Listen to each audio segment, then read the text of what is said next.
કૃષિ કાયદાને લઈને ધમાસણ જારી છે, પણ એની સાથે સાથે રાજનીતિનો પારો પણ ઉપર જઈ રહ્યો છે। કોંગ્રેસ, ભાજપ આ તમામ પક્ષો આમને સામને આવી ગયા છે। ખેડૂતો મુદ્દે રાજનીતિ બરાબર ચરમસીમા પર પહોંચી છે, પણ તેની સાથે સાથે આ કૃષિ કાયદાને સમજવો ખૂબ જરૂરી। ગુજરાતનો ખેડૂત આ કૃષિ કાયદા પર શું માને છે? કોન્ટ્રાક્ટ ફાર્મિંગ, એમએસપી કે એપીએમસી માટે આ કાયદાઓમાં જે જોગવાઈ કરવામાં આવી છે તેના ઉપર ગુજરાતના ખેડૂતનો મત અમે તમને ખૂબ નિષ્પક્ષ રીતે કહેવા માંગીશું કે આ કાર્યક્રમ કૃષિ પંચાયત, જેની અંદર અમારો માત્ર એક હેતુ છે કે ખેડૂત એ કોઈ પક્ષનું નથી સાહેબ। ખેડૂત જ્યારે ધાન ઉગાડે છે તો એને ખબર નથી કે આ ધાન કયા પક્ષનો વ્યક્તિ કે કઈ જ્ઞાતિનો વ્યક્તિ ખાવાનો છે। જગતના આ તાતના માટે અત્યારે જે કાયદામાં જોગવાઈઓ કરવામાં આવી છે તે તમામ બાબતોએ આજે ચર્ચા કરીશું કૃષિ કાયદા પર। હું અત્યારે આવી ગઈ છું હિંમતનગર તાલુકાના હરિપુરા કંપા ગામ ખાતે। ચાલો જાણીએ કૃષિ પંચાયતમાં અહીંયાના ખેડૂતોનો મત। સ્વાગત છે આપ તમામનું। સૌથી પહેલા તો કાકા, આ કૃષિ કાયદાને તમે કેટલું સમજ્યા છો? કૃષિ કાયદામાં તો એવું છે બેન કે સરકારે લાદી દીધો, ડાયરેક્ટ ખેડૂતોને ચર્ચા કરીને પછી લાદ્યો તો સારું હતું, પણ ચર્ચા છતાં લગાવ્યો છે તો વાંધો નથી। આમાં અમુક થોડો ફાયદો થશે, એને જોડે ગેરફાયદો વધારે થશે। તમારા પાસે હું ફાયદા અને ગેરફાયદા પછી જાણીશ, પણ ઘણા સમયથી આ કૃષિ કાયદા અંગે ચર્ચા ચાલી રહી હતી। સૌથી પહેલો સવાલ હતો કે એપીએમસી એક્ટમાં થોડો સુધારો વધારો કરવાની જરૂર હતી। ઘણા વર્ષોથી એક જ પ્રકારનો કાયદો, એમાં બદલાવની કોઈ આવશ્યકતા નથી લાગતી તમને? લાગતી હતી। એપીએમસીમાં જે કાયદો દૂર કરવાની વાત કરી સારી છે, ખોટું નથી, પણ એમાં તો એ વચેટિયા નાબૂદ થશે। એની જોડે જોડે પૈસાદાર જે વ્યક્તિ હશે અનાજ ખરીદે છે અને એના ખેડૂતને શોષણ થશે એમાં। પણ અત્યારે એવું કહેવાય છે, સરકાર તો એવું કહે છે કે આ કૃષિ કાયદામાં વચેટિયાઓ ઓછા થઈ જશે અથવા તો બંધ થઈ જશે અને વચેટિયાઓ પર રોક લાગશે, એવું નથી લાગતું તમને? ના, નથી લાગતું બેન, એવું નથી લાગતું। કારણ કે આમાં શું વચેટિયા એની મરજી મુજબ ભાવ કરીને ખેડૂતો જોડેથી અનાજ અને શાકભાજીના વગેરે ખરીદી કરે છે, એટલે ખેડૂતને ફાયદો કરતા નુકસાન વધારે થાય। તમારું માનવું છે ફાયદા કરતા નુકસાન વધારે છે। બીજા કેટલાક ખેડૂતોનો પણ મત જાણીએ। અત્યારે કઈ પ્રકારની સુવિધાઓ ખેડૂત માટે, અને આ કાયદાથી તમને શું લાગે છે કે કેટલો ફેર પડશે ખેડૂતોને? આમાં બેન ફાયદો તો ઓછો થવાનો, ઓલરેડી નુકસાન જ થવાનું। આ જે કોન્ટ્રાક્ટ ફાર્મિંગ જે થાય રહ્યું એમાં આ લોકો કોન્ટ્રાક્ટ કોઈ ખેડૂત જોડે કોઈ કરાર કરતા નથી, મોઢેથી ખાલી કરાર કરી લેરા અને ખેડૂતોનું શોષણ જ કરવામાં આવી રહ્યું છે। આમાં કોન્ટ્રાક્ટ ફાર્મિંગથી નાના ખેડૂતને ફાયદો કે મોટા ખેડૂતને ફાયદો? નાના ખેડૂતોને બિલકુલ થવાનું જ નથી આમાં, અને મોટા ખેડૂતને પણ નુકસાન થવાનું છે। આ કાયદો ખરેખર ખેડૂતને બિલકુલ વિરોધી કાયદો છે। જેમાં આપણે ગણીએ તો આ સરકારે બિલકુલ કાયદો ખોટો લાયા। અમારે તો જોઈએ તો પોષણ ભાવ એમએસપી અમને લાગુ કરે, સ્વામિનાથન આયોગ જે છે એની ભલામણ મુજબ અમને આ કાયદાની અંદર જોગવાઈ લાવે અંદર। જો એમએસપી નાશ નહીં પામે અને એપીએમસી પણ નાશ નહીં પામે, સામે જે એમએસપી ઘટવાની જગ્યાએ વધી છે અત્યાર સુધી, સરકાર એવું ઈચ્છે છે કે સરકાર કહે છે કે આમાં એમએસપી અને એપીએમસી તો બંધ નથી થવાના, તો પછી કેમ ખેડૂતને વાંધો પડી રહ્યો છે? તો બેન એની અંદર કાયદાની અંદર આની જોગવાઈ કરવામાં આવે એમએસપીની, અને ખેડૂત આજે માનો ખેડૂતને જે અત્યારે બનાસકાંઠાની અંદર ઘણા ખેડૂતો ઉપર કેસ થયેલા, 1-1 કરોડ કે 1.5 કરોડના કેસ લગાવેલા, તો એની અંદર આજે સરકાર શું કરશે? કશું જ નહીં કરી શકે। આગામી સમયમાં સરકાર કહે છે કે એમએસપી બંધ નહીં થાય, એપીએમસી બંધ નહીં થાય, તો પછી ખેડૂત છે ને ડરી રહ્યો છે? કઈ વાતનો ભય ખેડૂતને સતાવી રહ્યો છે? ભય તો છે જ। આમ ગણીએ કે ભાઈ કંપનીઓ આવે છે, એ તો વાત પાકી, કંપનીઓ આવે છે એ વાત પાકી। એક પાક વીમા યોજના હતી, પહેલાં સરકારી નિગમો દ્વારા પ્રીમિયમો ભરાવાતું અને ખેડૂતોને ચૂકવાતું, પછી પ્રધાનમંત્રી ફસલ યોજના આવી, એમાં કંપનીઓનો જવાબદારી લઈ આપી દીધી। એના પછી આડેધડ પ્રીમિયમનો પણ વધારો થયો, ખેડૂતો પાસેથી વીમા પ્રીમિયમ લીધું અને 2500 કરોડ આશરે લીધો અને 400 કરોડ ખેડૂતોને વીમાના પાસ કરી આપ્યા। કઈ રીતે? પહેલાં વધારે લગભગ 80% આજુબાજુ પ્રીમિયમો ખેડૂતોના વીમા રકમ તરીકે આવી જતા। હાલ ગઈ વખતની સિઝનમાં અમારા મગફળીનું ઉત્પાદન ઘટ્યું છે હિંમતનગર તાલુકામાં, છતાં પણ વીમો પાસ નથી થયો, પ્રીમિયમ ભરેલા જ છે, આનાવરીએ નેચી આવી છે, છતાં પણ હજી વીમો મળ્યો નથી. કારણ પ્રાઇવેટ કંપની. તમે આ પાક વીમાની વાત કરી, હા. પણ આ કૃષિ કાયદાની અંદર કોન્ટ્રાક્ટ ફાર્મિંગની જે જોગવાઈ કરવામાં આવી છે, હા, હા, હા. કોન્ટ્રાક્ટ ફાર્મિંગ થી કોનો ફાયદો થશે? કંપનીઓનો ફાયદો થવાનો બેન. કારણ કે એક વસ્તુ કહું, ગઈ સાલ બટાકા હતા, ગઈ સાલ કોન્ટ્રાક્ટ ફાર્મિંગમાં જ થાય છે બટાકા અહીંયા. એ વખત 1200 રૂપિયા ભાવ હતો બિયારણની કટ્ટાનો, 40 કિલો 50 કિલોનો કટ્ટો આવે એનો. આ સાલ એનો 2000 થી 2500 થયો. બરાબર. કંપનીઓએ ગઈ સાલ જે ખરીદી કરી 210 રૂપિયે 20 કિલો ખરીદી કરી. આ સાલ પણ એ જ પરિસ્થિતિ કે બિયારણ મોંઘું કર્યું, પણ ખેડૂતો પાસેથી લે છે 210 રૂપિયે જ બટાકા. ખેડૂતનું નુકસાન જ કહેવાય ને. મોંઘું બિયારણ લીધું અને સસ્તું આપી દેવાનું. બરાબર. ટેકાના ભાવે અત્યારે કઈ પ્રકારે ખરીદી હાલ થાય? ટેકાના ભાવની તો વાત જ નથી કરો બેન. હાલ 320 રૂપિયે ઘઉં વેચે છે ખેડૂત માર્કેટમાં. હાલ MSP હાલ જરૂર છે. અત્યારે બધાનો નાના ખેડૂતોએ જે થોડું ઘણું અનાજ ઘેર રાખ્યું હતું એ હવે આ નવું આવવાનું એટલે જૂનું વેચવા જાય છે. 320 રૂપિયે ઘઉં વેચાય છે. કાયદો સંપૂર્ણ, હવે જે કાયદો લાગુ પડી ગયો છે, હવે એ કાયદાને સંપૂર્ણ નાબૂદ કરવો તો શક્ય નથી, સરકાર કહી રહી છે. ખેડૂતો પણ જીદ પર અડ્યા છે કે કાયદો પાછો ખેંચો. પણ એની સાથે તમને નથી લાગતું કે થોડા ઘણા બદલાવ સાથે કાયદો પાછો એમાં કંઈક જે મડાગાંઠ છે ઉકેલી શકાય છે? આ તો સારા ખેડૂતો, સાચા ખેડૂતો અને ગરીબ ખેડૂતોની ચર્ચા, એમના સાથે ચર્ચા કરવી જોઈએ. અમુક પોઈન્ટો જે જોડવા જેવા હોય એ જોડવા જોઈએ. MSP ની વાત કરે છે, મૌખિક નેતાઓ અને બધા કોંગ્રેસ વાળાએ પેલું એ કરે છે, ભાજપ વાળાએ કરે છે. અમને તો સમજણ નથી પડતી. પેલા કહે છે કે કાયદો કોઈ ના થાય, કોઈને પણ અંદર કાયદો જોઈન્ટ કરો કે નિયમ એવો જોઈન્ટ કરો કે ભાઈ લખાણ કરવું પડે ને કે ભાઈ MSP દૂર ના થાય એવું એ લખાણ કરો તો કદાચ કોકનો વિશ્વાસ પર, ખેડૂતોનો પણ વિશ્વાસ પર. એટલે તમને કેવું લાગે છે કાકા, તમને લાગે છે કે સરકારે જે જોગવાઈઓ કરી છે એનાથી MSP બંધ થઈ જશે અને APMC પણ બંધ થઈ જશે? એવું કશું લાગતું નથી બંધ થાય એવું. આ એક સરકારે એક કાયદો કાઢ્યો છે તો બધાને માટે એમ કે છે કે પેલું કરશે, પણ એમ કે બંધ તો નહીં જ થાય. ભલે બાંધછોડ કરશે થોડી જાજી. આમાં ફાયદો કેટલો લાગે છે? આ કાયદાથી તમને શું ફાયદો? ખેડૂતોને તો નુકસાન જ છે દેખીતું. કઈ રીતે નુકસાન? નુકસાન એટલે હવે આમાં જે જોઈએ એ ભાવ તો મળવાના જ નથી. અત્યારે આ જે વાત કરી હમણાં, તો એમાં એમ કે અત્યારે ખેડૂતો પેલું પછી આ જે જ્યારે એ ટેકાના ભાવ જાહેર કરે છે કે ભાઈ 500 રૂપિયા કે 400 રૂપિયા ખરીદીશું, તો એ જ્યારે એને કાગળોને એમ કે પેલું થાય પછી કહે શકે કે અમારે તો બધું પૂરું થઈ ગયું છે, એનો ટાઈમ લિમિટ પતી ગયું. ખેડૂતોને પ્રોત્સાહન મળે તેવી કઈ કઈ જોગવાઈઓ છે? તમને લાગે કે આમાં ખેડૂતોને કોઈ પ્રોત્સાહન મળશે આ કાયદામાં? પ્રોત્સાહન તો મળે એવી કોઈ શક્યતા જ નથી. એવી તો કોઈ જોગવાઈ લાગતી જ નથી દરેક બાબતમાં. આજે લાઇટિંગમાં કયો, આજે અઠવાડિયું જે કાર્યક્રમ, રાતનો કાર્યક્રમ આવે છે એમાં તમે જો કેટલી તકલીફ પડે છે. અને મોટામાં મોટું આ જાનવરનું નુકસાન છે. આજે તમે નથી નતા અત્યારે આમાં 10 થી 15 રોજ હોય એ પણ નુકસાન જ છે. અને બીજું કે આ જે શાકભાજી નાખ્યો કે કોઈ બીના ભાવ જ્યારે ખેડૂતને વેચવા હોય છે ત્યારે એનો ભાવ મળતો જ નથી. કોઈ પણ આઈટમ, કઠોળ હોય, કપાસ હોય કે મગફળી હોય કે ઘઉં હોય, પણ એનો ભાવ તો ખેડૂતને તો મળતો જ નથી. અને સરકારને તો શું છે કે પેલા હવે કદાચ ખરીદી કરે એની રીતે તો એના પછી સીધો 2 મહિને કે 3 મહિને ચેક આવે છે. એ શું કરવાનું? ટાઈમ ઉપર તો એને નાણું મળતું નથી. પણ જો ખાનગીકરણ થઈ ગયું અને કોન્ટ્રાક્ટ ફાર્મિંગ આવી ગયું, તો કોન્ટ્રાક્ટ ફાર્મિંગ થી તમને નથી લાગતું કે ખેડૂતોને વધારે ફાયદો થશે? પણ એમાં ભાવ તો કંપની તો નક્કી કરવાની ને, ખેડૂતો તો ભાવ ચાલવાનો નથી, તો પછી એ નુકસાન જ છે ને. આનાથી આ કાયદાથી સરકાર કહે છે કે તમે ગમે ત્યાં તમારો માલ વેચી શકશો, ન માત્ર રાજ્યમાં પણ રાજ્યની બહાર પણ વેચી શકશો, તો એ ફાયદો નહીં? પણ ખેડૂત તો એક છે નહીં, કંપનીઓ તો બધી એક થઈ જાય છે. એ બધો ટોટલી જગ્યાએ એક ભાવ બાંધી દેશે. એ તો પછી ઊંચો ભાવ લેવાની કરવાની જ નહીં ને. એ તો ભાવ નીચો જ રાખવાની. બધી કંપની એક થઈ જાય એટલે કોઈ બી કંપની હોય ભલે લઈ જાય, પણ ભાવ તો એનો જ નક્કી થવાનો ને. ખેડૂતો તો ભાવ થવાનો નથી. અત્યારે ટેકાના ભાવે ગુજરાતના કેટલા ટકા ખેડૂતો આપતા હશે ને કેટલા ખેડૂતોને આનો ફાયદો મળતો હશે? અત્યારે સરકારમાં તો 5-10% ખેડૂતો આપતા હશે. બાકી તો બધું હવે પ્રાઇવેટ જ. કારણ કે અત્યારે રોકડા નાણાંની જરૂર છે ખેડૂતને. આજે ખાતર લેવા જાય, બિયારણ લેવા જાય તો બધું રોકડે પૈસે લેવું પડે. આજે મજૂરને રોકડા પૈસા આપવા પડે છે. સવારમાં કામ કરી જાય, સાંજે એને પૈસા રોકડા આપવા પડે છે. કોઈ ખેતરનું મજૂર કામ કરવા તૈયાર નથી હાલની તારીખમાં. એટલે કોન્ટ્રાક્ટ ફાર્મિંગ શું અત્યારે પણ ચાલી રહ્યું છે?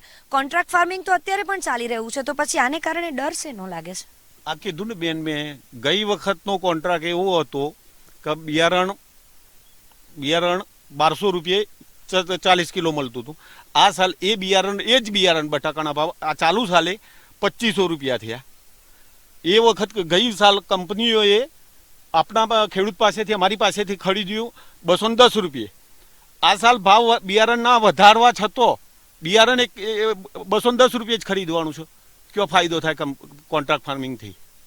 યુરિયાની પણ સારી સુવિધા મળશે, નીમ કોટેડ યુરિયા મળશે, આ બધી જે જોગવાઈઓ છે એમાં તમને ફાયદો નથી એ લાગતો? તો છે જ બેન. હવે યુરિયાની વાત કરો છો, યુરિયામાં જીએસટી CST કેટલો 10% ખેડૂત પડે છે. અમારી જે સંસ્થા વેચે છે એને 8% કમિશન એક થેલી પાછળ મળે છે. એટલે એમાં સરકાર જ કમાય છે બેન. અને યુરિયા મળે છે. હવે વાપરવામાં પણ લોકો સમજદારીથી છે અને યોગ્ય રીતે વાપરે છે. એટલે અમારા અહીંયા તો અપૂરતી થવાની નથી. કોન્ટ્રાક્ટ ફાર્મિંગમાં તો કાકા સમજાવીને તમને કહેશે કે તમે આ પ્રકારનું વાવેતર કરો અને એ પ્રકારે જ, અને કોઈ ખાનગીકરણ નહીં થાય એવું સરકારનું કહેવું છે, તો પછી તમને નથી લાગતું કે એનો કોઈ ફાયદો? હવે અમને એવું લાગતું નથી કે ખેડૂતો માટે ફાયદો થાય એમ. ને એ તો એને જે તે કંપનીઓ છે ને એ આ એક રિંગ જ બનાવી નાખે છે. ખેડૂતને તો એ ટાઈમે પૈસાની જ જરૂર હોય છે, જ્યારે એમ કે હવે માલ તૈયાર થયો. કારણ કે આ ખાતર ને બધું એમ કે રોકડેથી લાવવાનું હોય તો અત્યારે એમ કે એ પૈસા ક્યાંથી કાઢવાના? તો માલ વેચાય તો જ પૈસા આપવાના. ચલો જાણીએ બીજા કેટલાક ખેડૂતોનો મત. મને એ સમજાવો કે આ કાયદાની જે જોગવાઈઓ કરવામાં આવી છે આનાથી તમને કંઈ લાગે છે કે ફાયદો, કંઈ નુકસાન, કઈ પ્રકારનો આ કાયદો છે અને તમને શું લાગે છે આ કાયદાથી કેટલો ફાયદો થઈ શકે? પેલી તો વાત એ કે જે આ કાયદો બનાવ્યો છે, પેલી તો દરેક ખેડૂતોને એનું પૂરું નોલેજ પણ નથી. અને વસ્તુ શું છે, નોલેજ નથી. અને અમુક મુદ્દાઓ ઉપર અમુક સરકારના લોકો અમુક આવું કહેતા હોય છે અને અમુક આવું કહેતા હોય છે. અત્યારે ખેડૂત બંને બાજુ કન્ફ્યુઝનમાં છે. એટલે સમજાવ્યા નથી બરાબર. પેલું સમજણ જ નથી ખેડૂતોને પૂરી કે કાયદા વિશેની. અને બીજું કાયદામાં જે કોન્ટ્રાક્ટ ફાર્મિંગની વાત કરી, તો કોન્ટ્રાક્ટ ફાર્મિંગમાં ખેડૂતોને નુકસાન જ છે. કોન્ટ્રાક્ટ ફાર્મિંગમાં કંપનીઓ પોતાનું પેલું બિયારણ આપે છે ખેડૂતને, તો ખેડૂતને બિયારણના પેલા ભાવ નક્કી કરી દે છે. આ ભાવનું બિયારણ છે અને આ તમારે વાવવાનું, જ્યારે પાકશે ત્યારે આ ભાવે અમે લઈ જશું. બરાબર છે. હવે ખેડૂતોને તો કંપનીના ભાવેથી બિયારણ લીધું, કંપનીના ભાવે કંપનીને પાછું આપ્યું, અને પાછી એ જ કંપનીએ બિયારણ બીજી સાલ જે ખેડૂતને આપવાની છે એ તો ડબલ ગણા ભાવ લેવાની છે અને 3 ગણા બી ભાવ લેવાની છે. એના માટે ખેડૂત તો પછી એના માટે બોલવાના નથી. એટલે કોન્ટ્રાક્ટ ફાર્મિંગમાં ખેડૂતને ઘણું નુકસાન છે. MSP અને APMC બંધ નહીં થાય તો પછી ખેડૂતને ભય કેટલો સતાવી રહ્યો છે અત્યારે? અને ચલો તમે કહો છો કે ગુજરાતનો ખેડૂત નથી સમજ્યો અને આ સમજણ નથી આ કાયદાની, પણ ગુજરાતનો ખેડૂત ખેતીને ઘણા વર્ષોથી સમજે છે, તો ગુજરાતના ખેડૂતને કેટલો સમૃદ્ધ માનો છો તમે? ગુજરાતનો ખેડૂત સમૃદ્ધ જ છે, પણ આ બાબતે કેવું છે, હવે જે આ કાયદાની જોગવાઈઓ આવી કે જે હોય, સરકારે અમુક એના નિયમો બહાર પાડતા હોય તો પહેલી ખેડૂતો જોડે એની ચર્ચા કરી લેવી જોઈએ, યા તો અમુક જગ્યાએ એમના પેલા કરીને લોકોને સમજાવવા જોઈએ અને પછી કાયદાની જોગવાઈ કરવી જોઈએ. આ કાયદામાં કોઈ સુધારા વધારાની આવશ્યકતા લાગે કે જો કાયદો તો હવે જે છે એ રદ થાય એવી શક્યતા સરકાર તરફથી બહુ ઓછી દેખાઈ રહી છે. બીજી તરફ દિલ્હીમાં ખેડૂતો આંદોલન ચલાવી રહ્યા છે, 40થી વધારે ખેડૂતોના મૃત્યુ થયા છે. પણ જો આની વચ્ચેનો રસ્તો શું નીકળી શકે? કાયદામાં કોઈ બદલાવ લાવી શકાય ખરો? ખરેખર તો સરકારે હવે આના માટે ગામે જઈ અથવા એના સેન્ટર બનાવી ખેડૂતો જોડે મંતવ્ય લેવું જોઈએ અને આ કાયદામાં જોગવાઈમાં સુધારા કરવા જોઈએ. કઈ પ્રકારનો સુધારો તમે ઈચ્છો છો અને એનાથી ખેડૂતને, ગુજરાતના ખેડૂતને કેટલો ફાયદો? કારણ કે એક આરોપ એ પણ લાગ્યો કે બીજા રાજ્યોના ખેડૂતોને જ આનાથી નુકસાન દેખાઈ રહ્યું છે, ગુજરાતના ખેડૂતને તો ક્યાંય નુકસાન નથી લાગતું. એ તો કેવું છે, હવે દરેકને પોતાના મનની વાતો છે. હવે રૂબરૂ જ્યારે ચર્ચા થાય ત્યારે ખેડૂતોની અંદરની વાત ખબર પડે. જેમ તમે આજે પરિષદ કર્યું કે જે આ કર્યું મારા મંતવ્ય લીધા, એવી રીતના દરેકના મંતવ્ય લઈ જશો તો દરેક ખેડૂતનો પાકો નિર્ણય મળશે. વીજળી, પાણી અને એ બધી સુવિધાઓ કઈ રીતની ખેડૂતને અને ગુજરાતના ખેડૂતને અત્યાર સુધીમાં ખેતીમાં કઈ કઈ તકલીફો પડી છે? તમને શું લાગે છે ગુજરાતના ખેડૂતને અત્યારે ખેતીમાં કઈ કઈ તકલીફો આવે છે? આજની જે અહીંયાની સરકાર છે એ ખેડૂતોના વિશે જો પેલી સમજે અને જો ફાયદો ઈચ્છતી હોય તો પહેલાં તો વીજળીનું 24 કલાક વીજળી ના કરે તો વાંધો નહીં, પણ દિવસે વીજળી કરે ને ખાલી 12 કલાકની, તો ખેડૂતોને વધારે ફાયદો થાય એવો છે. અને આ સરકાર જે અત્યારે હાલ જે અહીંયા કહે છે કે 24 કલાકની વીજળી ફ્રી કરી નાખી, સરકાર ખોટા અહીંયા આગળ લોલીપોપ જ આપે છે આજ સુધી, કોઈ આપતી નથી બીજું. અને અહીંયા આગળ જે ખેડૂતોને અહીંયા ગામ સેવક કોણ છે, આ ગામમાં હરિપુરા કંપની અંદર ગામ સેવક કોણ છે, કોઈ અહીંયા કહી શકશે નહીં કે ગામ સેવક કોણ છે અહીંયાનો. પાણીની સુવિધા કઈ પ્રકારની આવે? પાણીની સુવિધા તો અહીંયા પ્રાઇવેટ બોર છે, બરાબર, દરેક જગ્યાએ પ્રાઇવેટ બોર. અત્યારે હાલ કોઈ પણ ગામડું હોય પ્રાઇવેટ બોરથી જ પાણી લે છે. કોઈ સરકારની કોઈ એવી સુવિધા નથી. બોર કરાવો, 50% પૈસા આપો, અમે બોર કરી આપશું, આજ સુધી કોઈ પંચાયતમાં ચેક આવતો નથી. કિસાન સન્માન નિધિ યોજનાના પૈસા દર વર્ષે ખેડૂતના ખાતામાં પડે છે ખરા? હા, 2000 પડી ગયા છે ખાતામાં. એમાં 50% ખેડૂતોના જ પડે છે, 50%ના નથી પડતા. જેને ફોર્મ ભર્યા છે એ હજી ધક્કા જ ખાય છે કે અમારા ખાતામાં પૈસા આવતા નથી. 0% વ્યાજે ખેડૂતને સબસિડી મળે છે. કોણે આપી? અહીંયા આગળ ખાલી કાયદા જ કીધા છે. અહીંયા આગળ કોઈ ખેડૂતને 0% કોઈ બેંકના ધક્કા ખાઈ થાકી જાય છે ખેડૂત. કોઈ સ્કીમ અહીંયા આવી નથી. સ્કીમો ખાલી ટીવી ઉપર જ એડવર્ટાઇઝ કરે છે. ટેકાના ભાવે કઈ રીતે ખરીદી થતી હોય છે અને અત્યારે ગુજરાતનો ખેડૂત કઈ રીતે સમૃદ્ધ બની રહ્યો છે? ટેકાની અંદર એવું છે કે અહીંયા આગળ અત્યારે હાલ જે ભાઈએ આગળ વાત કરી કે ઘઉંની વાત, અત્યારે હાલ મગફળીની વાત કરવા જઈએ તો મગફળીની અંદર અત્યારે ગોડાઉન શોધે છે, ઘઉંનું ગોડાઉન શોધે છે. કોઈ ઘઉંનું ગોડાઉન મળશે પછી અમે ઘઉંની ખરીદી ચાલુ કરશું. હજી સુધી કોઈ ગોડાઉનનું ઠેકાણું નથી અહીંયા આગળ સરકારનું. કોન્ટ્રાક્ટ ફાર્મિંગ ચાલે છે ખરું અત્યારે? કોન્ટ્રાક્ટ ફાર્મિંગ ચાલે છે પણ અમુક ખેડૂતો સમજતા જ નથી. એ સારું કહેવાય કે ખરાબ કહેવાય? કોન્ટ્રાક્ટ ફાર્મિંગ સારું કે ખરાબ? નાના ખેડૂત માટે સારું નથી ને મોટા ખેડૂત માટે એ સારું નથી. બીજી તમને શું ભય સતાવે કાકા? તમને લાગે છે એપીએમસી કે બંધ થઈ જશે, ટેકાના ભાવે ખરીદી બંધ થઈ જશે? તમને લાગે છે આનાથી? તમારો મત તો જણાવો. બેન, અમે કિસાન નિધિ યોજનામાં ફોર્મ ભર્યું હતું 2 વાર કે તે પંચાયતમાં તપાસ કરી કે પછી તમારું ફોર્મ એક્ટિવ જ નથી થતું. એટલે સમસ્યાઓ ઘણી બધી છે. તમને બીજી કોઈ સમસ્યા આવે છે? વીજળી પાણીની કોઈ સુવિધાની? ના, બીજી કોઈ સમસ્યા. ઘણા બધા પ્રશ્નો છે ગુજરાતના ખેડૂતોના અને મત પણ જુદા જુદા જોવા મળી રહ્યા છે, સાંભળવા મળી રહ્યા છે. કાકા, અત્યારે જે દિલ્હીમાં ખેડૂતો આંદોલન કરી રહ્યા છે એવું કહેવાય છે કે પક્ષપાત થઈ રહ્યો છે. કેટલાક ખેડૂતો કેટલીક વાતોમાં આવી ગયા છે એવું માને છે. ગુજરાતના ખેડૂતોને એવું લાગે છે ખરું? ના, એવું તો અમને તો એવું નથી લાગતું. કારણ કે આમાં ખેડૂતો કોઈ નથી કોંગ્રેસને કોઈ પેલું કરતું કે નથી ભાજપને પેલું કરતા. બાકી આમાં તો એ ખોટી વાત જ ચાવી કાઢેલી છે. સરકારે તો, મોદી સરકારે બધાને જ કીધું છે કે ખેડૂત વધારે સમૃદ્ધ બને એ માટેનો આ કાયદો. જો થોડું આપણે પાછળ જઈએ તો 2015માં રાહુલ ગાંધીએ પણ આ જ વાતને કહી હતી અને અત્યારે એ વિડીયો પર જ ઘણી બધી વાતચીત થઈ રહી છે કે એપીએમસી એક્ટની અંદર થોડા બદલાવ લાવવાની જરૂર છે. ટેકાના ભાવે થતી ખરીદીમાં થોડા બદલાવ લાવવાની જરૂર છે. એની સાથે 2019નો કોંગ્રેસનો ખુદનો આ મુદ્દો હતો. હવે આ મુદ્દે રાજનીતિ થઈ રહી છે, તો તમે કેવી રીતે જોવો છો આ રાજનીતિને? આમાં તો શું છે કે સરકાર બંને પક્ષો, ભાજપ કહો કે કોંગ્રેસ કહો, લગભગ તો એ પોતાના રોટલા જ શેકવા માંગે છે. આમ તો અમે જોઈ લીધું. કારણ કે બેમાંથી કોઈ ફરક તો પડતો જ નથી. ભાવ તો ખેડૂતોને મળતા જ નથી. આજે ડીએપી ખાતર જુઓ, દર વર્ષે અમુક ટકા ભાવ ચડતો જાય છે. પાણીમાં જુઓ, આજે કેનાલનું નહેરનું પાણી અમે લઈએ છીએ, દર સાલ 15% વધારો આવે છે.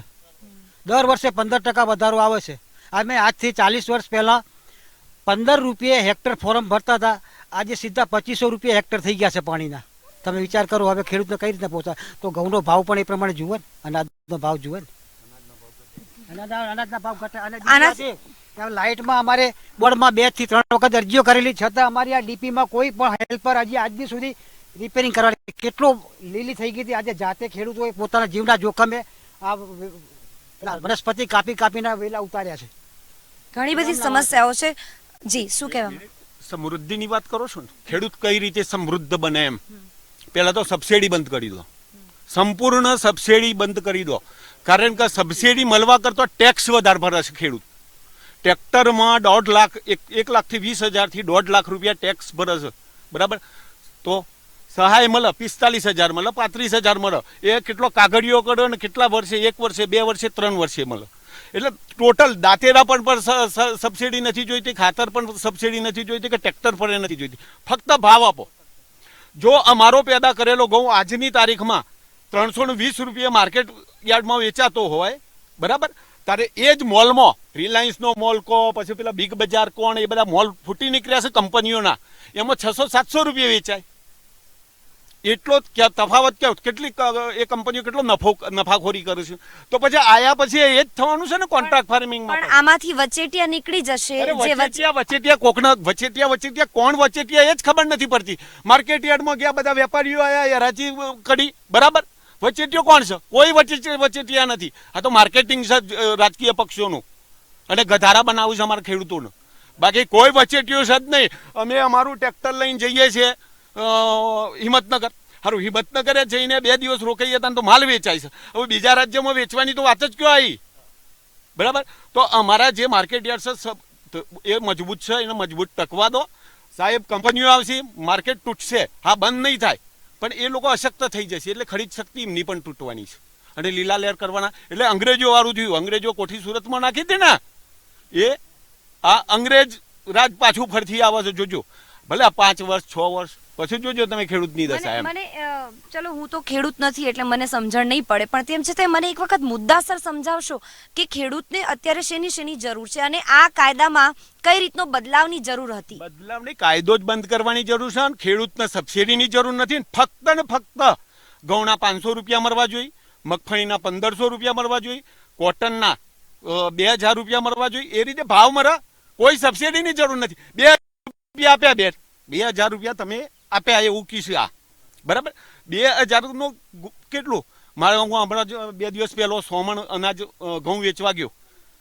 હવે મને 320 રૂપિયા ભાવ મળે, 322 રૂપિયા ભાવ મળ્યા, બરાબર. સારું, એ મને 500 રૂપિયા મળે તો પેલા 2000 ફાયદો કરે કે પેલા 500 મળ્યા હોય ફાયદો કરે? અમને યોગ્ય ભાવ આપો બસ. મધ્યમ વર્ગ જે બજારમાં ખાવા વાળો છે એ 600-700 રૂપિયા અનાજ ખાય છે ને, તો પછી અમારું 300 ખરીદેલું અમારો ભાઈ 600 રૂપિયા ખાય. નાનો ખેડૂત મોટો કેવી રીતે બનશે? શક્ય જ નથી.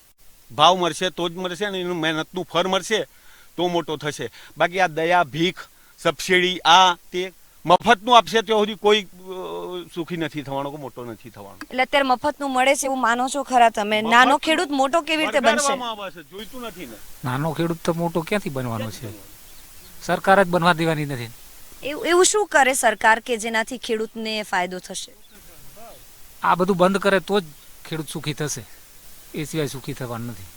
કાકા, તમારું શું માનવું છે? કઈ રીતે સરકારે શું જોગવાઈઓ કરવી જોઈએ આ કાયદાની અંદર? પોષણક્ષમ ભાવા આપે સરકાર, અને આ સબસિડી બંધ કરે, અને સ્વામિનાથન આયોગ લાગુ કરે તો ખેડૂતનો વધારે ફાયદો થાય. એ સિવાય ફાયદો દેખાતો નથી.